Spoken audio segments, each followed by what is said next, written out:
Bismillahirrahmanirrahim.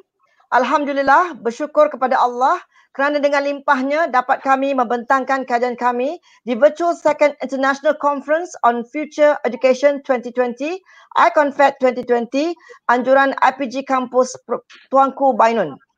Tajuk kajian kami adalah pembangunan model Hamalatul Quran, Kurikulum Pendidikan Tahfiz Negara, My Quran.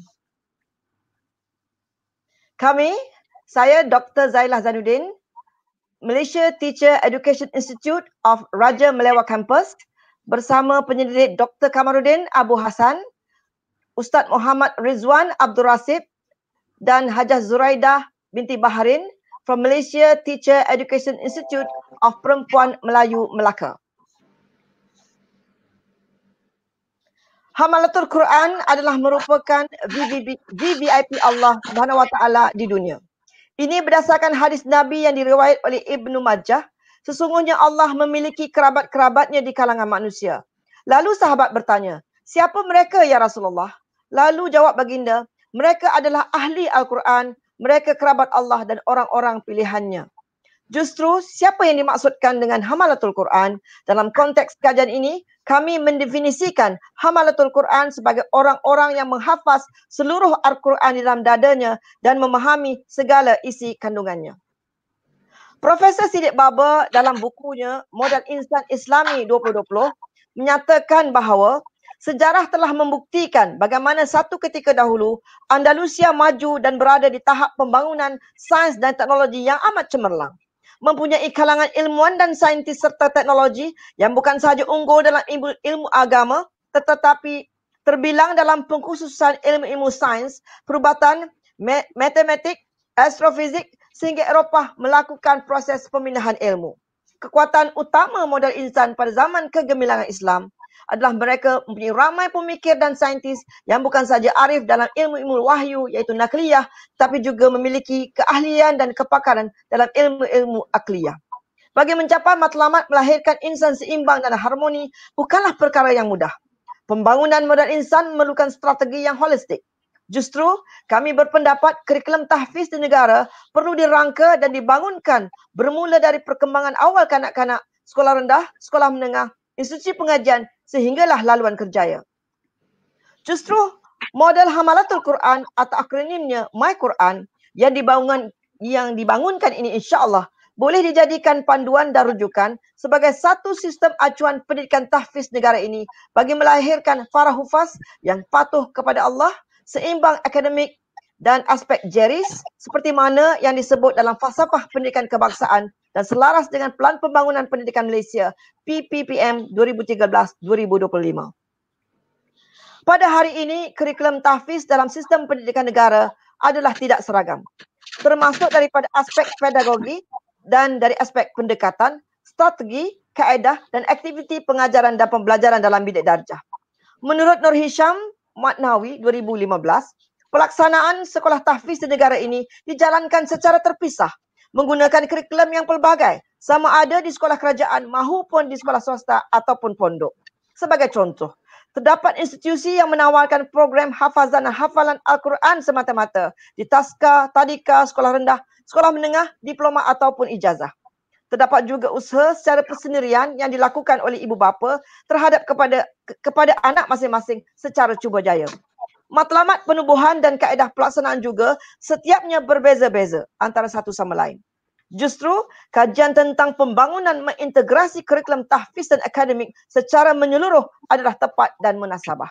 Hari ini dan pada masa depan, kita sedang berdepan dengan pelbagai cabaran yang bukan sahaja bersifat intelektual dan saintifik, tetapi cabaran yang menunggu juga bersifat emosi dan psikologi. Siddiq Baba 2011.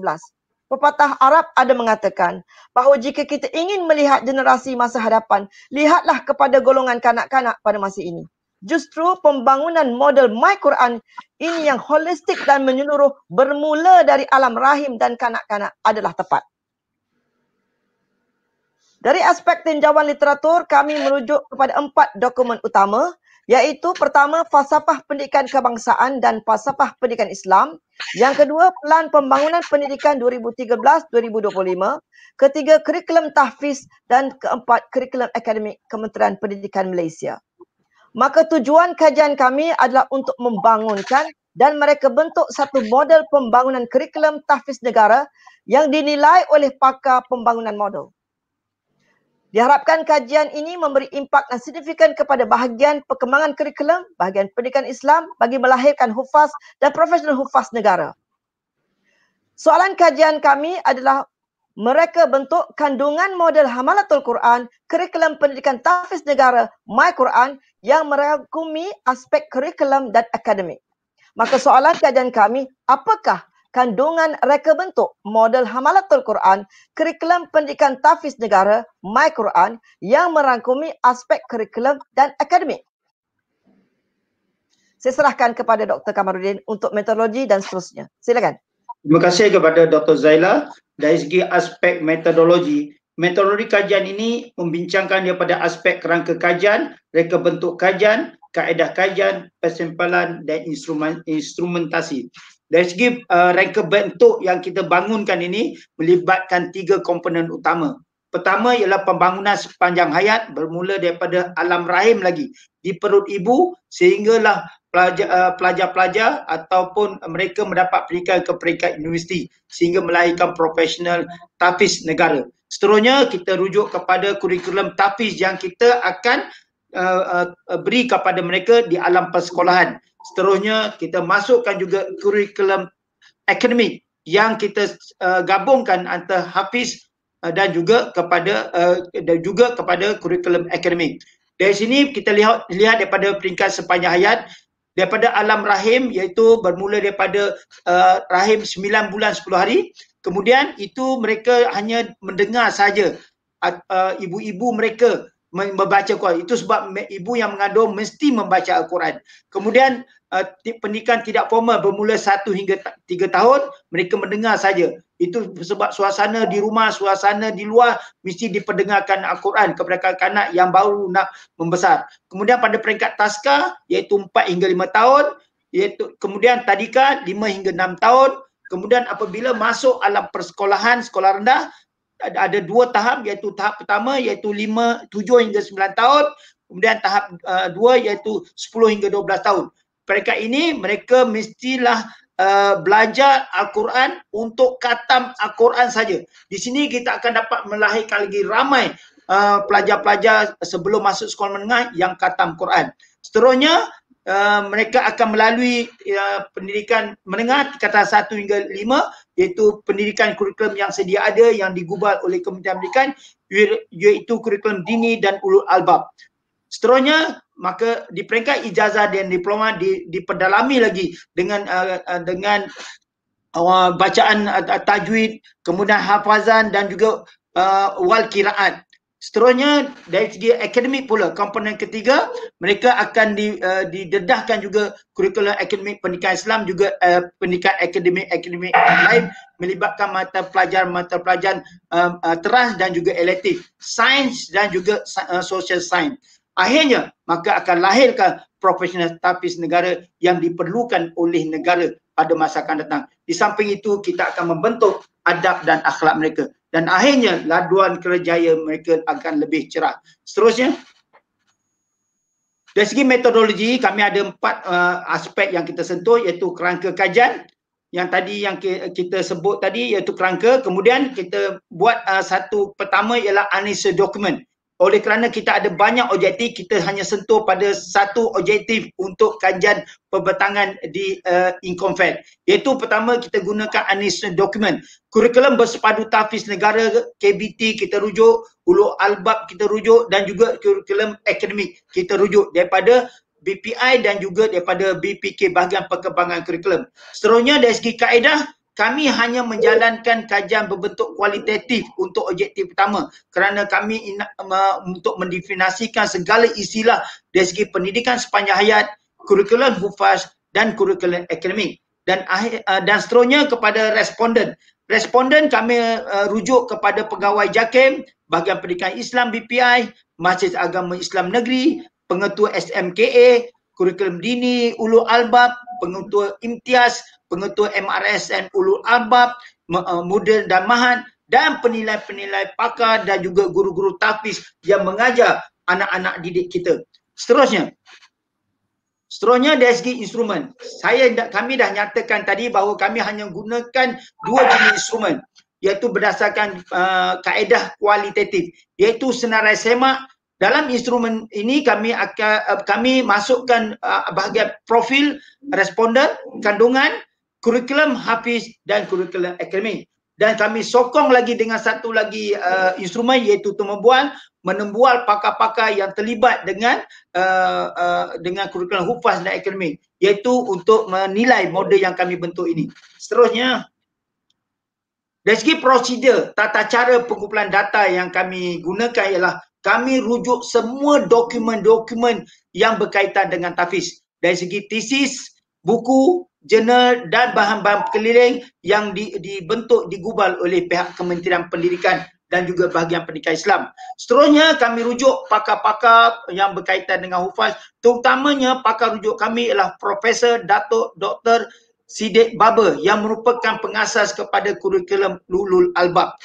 Akhirnya kami merangka dan mereka bentuk model ini dengan melibatkan pelbagai semakan dan modifikasi sehingga terbentuklah yang terakhir yang kami bentang pada hari ini. Seterusnya, dari segi dapatan, 3 dapatan utama yang kita dapat ialah pendidikan sepanjang hayat.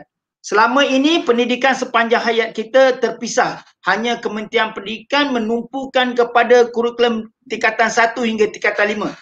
Jadi kita membantu pihak Kementerian Pendidikan untuk mewujudkan kurikulum itu bermula daripada mereka masuk dalam taska dan juga tadika dan juga pendidikan sekolah rendah dan juga pendidikan sekolah menengah dan juga seterusnya kepada universiti, diploma dan ijazah bagi Kementerian Pengajian Tinggi.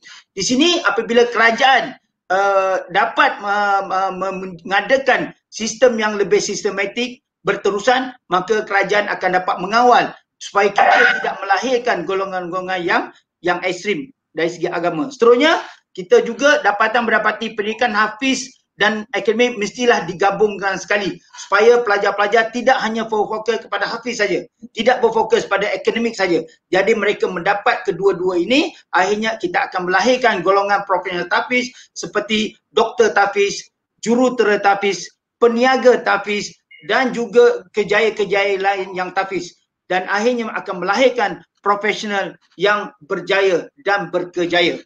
Seterusnya dari segi perbincangan dan implikasi kajian ini, pertama, peringkat pendidikan kita akan lebih tersusun dan saintifik dan sistematik, dan akhirnya kerajaan mudah melalui Kementerian Pendidikan mengawal anak-anak didik, maka kita akan melahirkan generasi yang lebih berkualiti yang diperlukan oleh negara.